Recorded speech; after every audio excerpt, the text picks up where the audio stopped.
Et si la qualif d'un pays pour la Coupe du Monde, c'était bien plus qu'une simple victoire sportive? Et si en fait ça pouvait carrément devenir le plan d'action pour tout un renouveau national? C'est cette idée assez fascinante qu'on va explorer aujourd'hui en se penchant sur le cas d'Haïti. Voilà, c'est exactement ça qui est au cœur de notre analyse. Pour Haïti, décrocher une place pour la Coupe du Monde de 2026, ce serait tellement plus que 90 minutes de jeu. Non, on parle ici d'une véritable opportunité de transformation. Une transformation en profondeur. Ça peut paraître une affirmation assez forte, c'est vrai, mais elle repose sur un potentiel qui, lui, est bien réel. Alors, regardons ça de plus près. Comment est-ce qu'une performance sportive peut se transformer en un vrai levier de développement et surtout d'espoir pour toute une nation? Bon, pour bien comprendre l'enjeu, il faut d'abord qu'on se penche sur le contexte. Et il faut dire qu'aujourd'hui, Haïti fait face à des défis qui sont immenses, et tous liés les uns aux autres. Le premier défi, et sans doute le plus visible, c'est cette crise sécuritaire, une crise qui pèse lourdement sur la vie de tous les jours et qui paralyse une bonne partie de la société. Et bien sûr, à ça viennent s'ajouter de grosses difficultés économiques. Forcément, ça freine le développement et ça limite énormément les opportunités pour la population. Et pour couronner le tout, le tissu social lui-même est marqué par des divisions très profondes. Alors dans ce climat général d'incertitude, on comprend bien qu'arriver à trouver un projet commun, quelque chose qui rassemble, c'est plus crucial que jamais. Et c'est précisément là que le sport entre en jeu. Face à ce tableau, qui est quand même assez complexe, une question se pose. Et si le football, justement, pouvait offrir une alternative? Une autre voie capable de mobiliser tout le monde?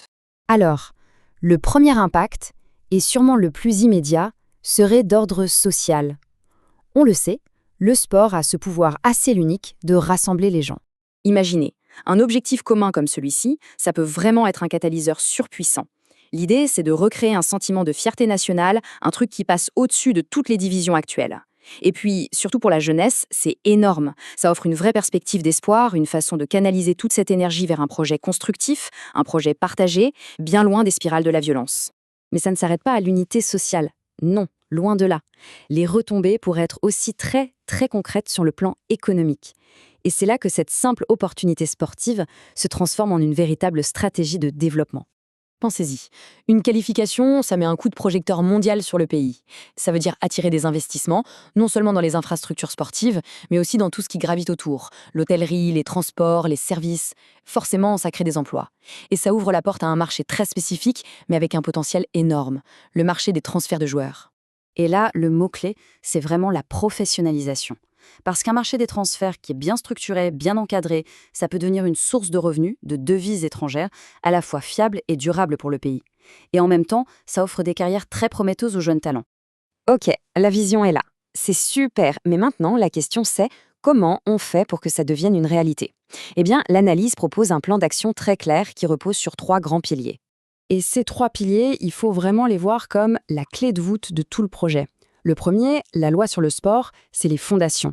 Sans un cadre juridique solide, pour protéger les athlètes, pour garantir que les investissements sont transparents, pour réguler tout le secteur, eh bien, tout le reste risque de s'effondrer. C'est ça qui va assurer que le projet dure dans le temps. Et ensuite, viennent les murs et le toit, la formation des jeunes et les infrastructures pour que tout ça prenne vie. Le plan sport-études, ça c'est un point vraiment stratégique. L'idée derrière est assez simple, mais elle est hyper puissante. Il ne faut jamais qu'un jeune soit forcé de choisir entre ses études et sa passion pour le sport.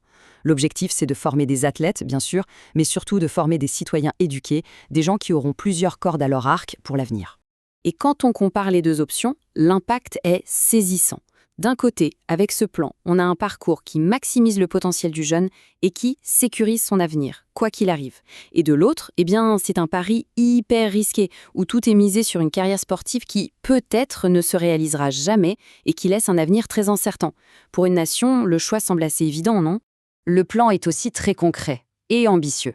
Le chiffre à retenir, 5. L'idée, c'est la création d'au moins 5 nouveaux stades aux normes internationales. Mais attention, on ne parle pas juste de construire des stades pour une petite élite, pas du tout.